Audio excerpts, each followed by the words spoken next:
आज हम किसी फलन के विश्लेषण होने के लिए आवश्यक प्रतिबंध का अध्ययन करेंगे। इसका कथन है फलन एफ जेड बराबर U X Y plus iota V X Y किसी प्रांत डी के में विश्लेषित होने से के लिए आवश्यक प्रतिबंध है कि उस प्रांत में यू और वी में कोशी-रीमान इक्वेशन को संतुष्ट करे। अर्थात the necessary condition for the analytic function is if a फलन f z defined in domain D, then it is satisfies the Cauchy-Riemann equation in domain D, that is del u by del x equals to del u by del y and del u by del y equals to minus del u by del x। अब इस कथन को हम सिद्ध करने के लिए हम देखते हैं कि माना कि एफ जेड प्रांत डी में विश्लेषित है तो डी के प्रत्येक बिंदु पर एफ डैश जेड अद्वितीय रूप से विद्यमान होगा। अतः प्रत्येक जेड के लिए एफ जेड बराबर limit delta Z tends to zero F Z plus delta Z minus F Z upon delta Z विद्यमान है। किसी भी मार्ग से बिंदु जेड प्लस डेल्टा जेड बिंदु जेड के निकट आता है तो ये सीमा अद्वितीय है। तो इस स्थिति में हम केस फर्स्ट को स्टडी करते हैं।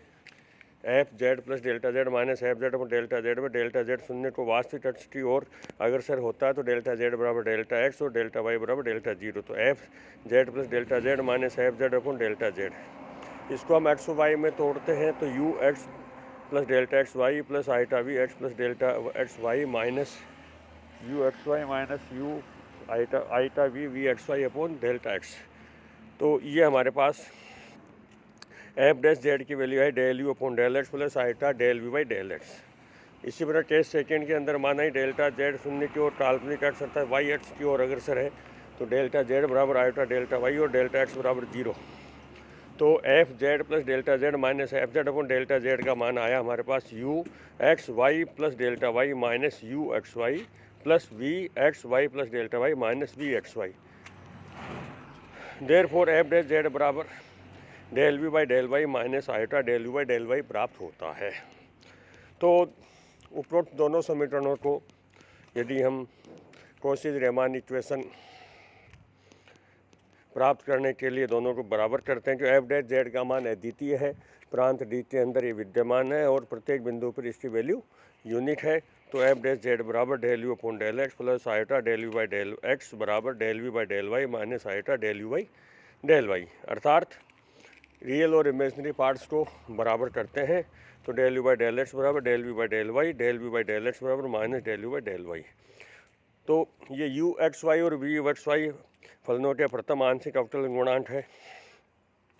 तो ये इक्वेशन हमारे पास कॉची-रीमान समीकरण कहलाती है।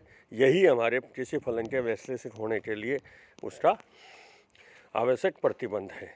यदि एफ जेड अवकलनीय है तो एफ डैश जेड बराबर del upon del X U plus iota V equals to minus आईटा del upon del Y U plus iota V मान हम रख सकते हैं 3 पॉइंट ऊपर दो इक्वेशन से। तो एफ जेड बराबर del F upon del X बराबर minus आईटा del F Y del Y के द्वारा भी हम किसी भी उसको सॉल्व कर सकते हैं। देखिए कि एफ जेड बराबर मॉडुलस ऑफ जेड की पावर 4 अर्थात X 4 plus 2x square Y square plus Y की पावर 4। तो del U by del X का मान आया हमारे पास 4x cube plus 4x square, del U by del Y का मान आया 4y cube plus 4x square Y, del V by del X का मान 0, del V by del Y का मान 0। अर्थात सब आंशिक अवकलन का अस्तित्व है, केवल जेड बराबर 0 पर कॉची-रीमान समीकरण संतुष्ट होती है। अतः ये इसका आवश्यक प्रतिबंध है, परंतु ये पर्याप्त प्रतिबंध नहीं है। एक एग्जाम्पल हम और देखते हैं। प्रदर्शित की फलन एफ जेड बराबर under root modulus of X Y मूल बिंदु पर कॉची-रीमान समीकरण संतुष्ट करता है, परंतु इस पर यह विश्लेषित फलन नहीं है। तो डब्ल्यू बराबर एफ जेड बराबर under root modulus X Y और वी एक्स वाई का मान 0। तो del U by del X बराबर यू एक्स 0 माइनस यू 0 0, तो ये 0 आया।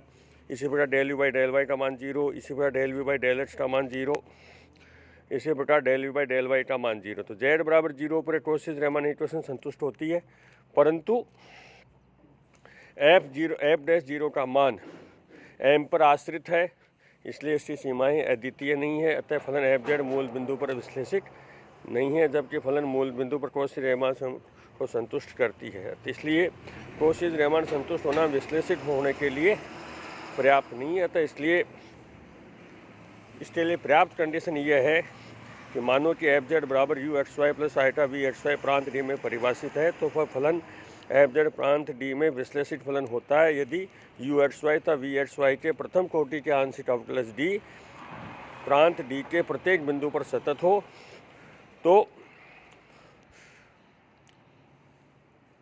तो ये इसका पर्याप्त प्रतिबंध होगा। इसके बारे में हम कल अध्ययन करेंगे। धन्यवाद।